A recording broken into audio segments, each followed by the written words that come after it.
What up, what up, what up? It's your boy, Cardinal Red, and we back for some more of that Ali Land boxing talk, people. And today we talking Errol Spence Jr., Mikey Garcia, who should be Manny Pacquiao's next fight. Alright, y'all, so for the past couple of weeks, it's been rumored that Manny Pacquiao is going to fight Mikey Garcia in Saudi Arabia sometime in July, maybe June. Now, I like Mikey Garcia. He's a great fighter. I think his move to welterweight was a little too quick.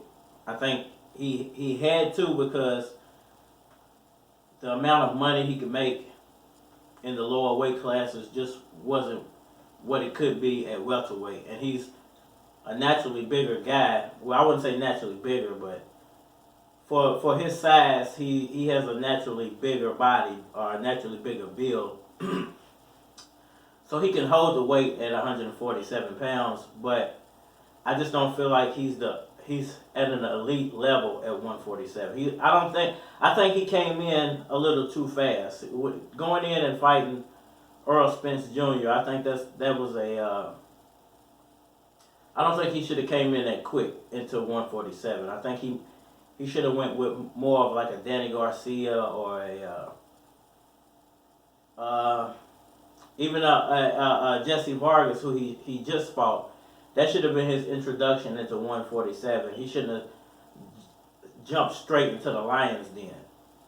And I think if you go back and watch Mikey Garcia's fight with Errol Spence, I think you saw that he had he didn't have any problem hitting Mikey Garcia. And I think a lot of people will say, well, if he was able to do that to a smaller Mikey Garcia, what would he be able to do to a smaller Manny Pacquiao? The thing that Pacquiao has, though, that Garcia doesn't have is speed and abundance. And I think there's things for Pacquiao to learn that Mikey Garcia did in that fight. And there are dynamics that Errol Spence hasn't seen when it comes to Manny Pacquiao. If you're trying to compare those two fights, like Pacquiao versus Spence versus Spence versus Mikey Garcia. Like I said, I think Manny Pacquiao could probably learn a few things, the way Garcia moved in the fight, what punches he was able to dodge and parry, and what places he was able, as the smaller fighter, to engage Errol Spence. So I think he can use those things, but I think Spence couldn't really take anything away from that fight as far as fighting a Manny Pacquiao, because Mikey Garcia is nothing like Manny Pacquiao. So when you think about who should be the next opponent,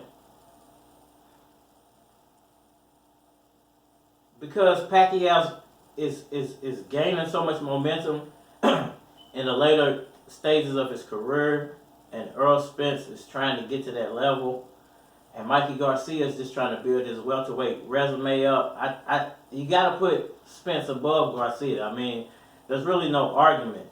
It should be more of who should Manny Pacquiao fight, Spence or Porter. Those would be the two, or Spence and Crawford. Those would be, or Spence, Crawford, Porter, however you want to put them. Those would be the three best names right now for Manny Pacquiao to be. But in all honesty, those are the three best fights out there. So it just kind of is what it is, man.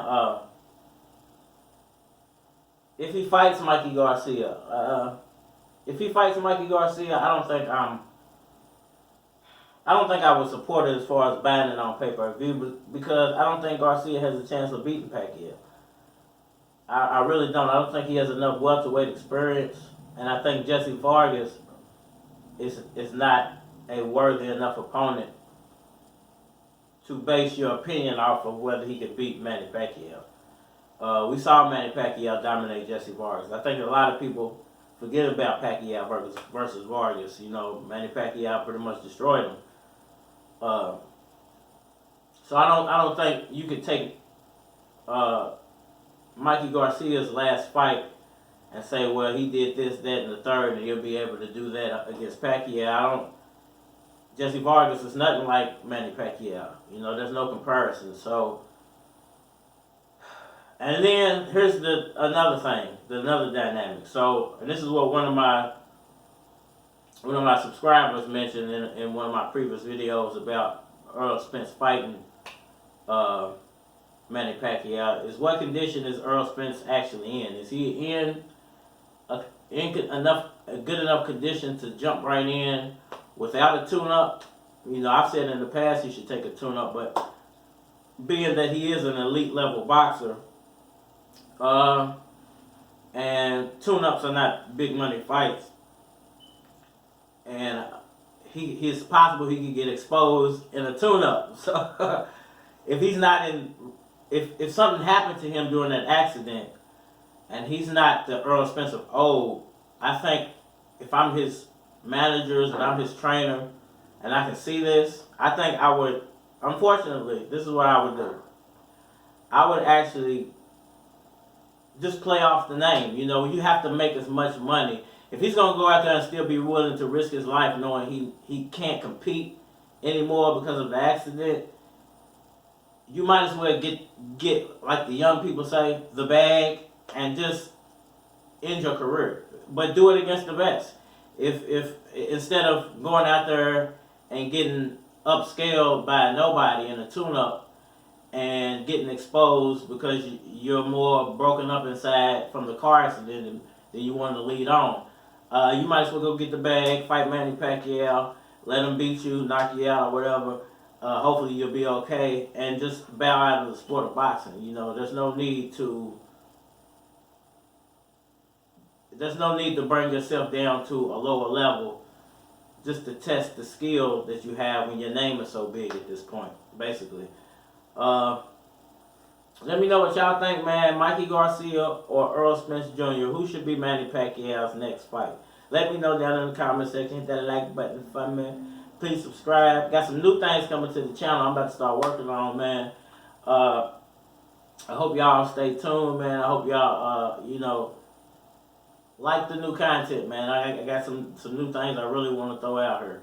So this is Ali Lamb Boxing Talk for now, and we had her.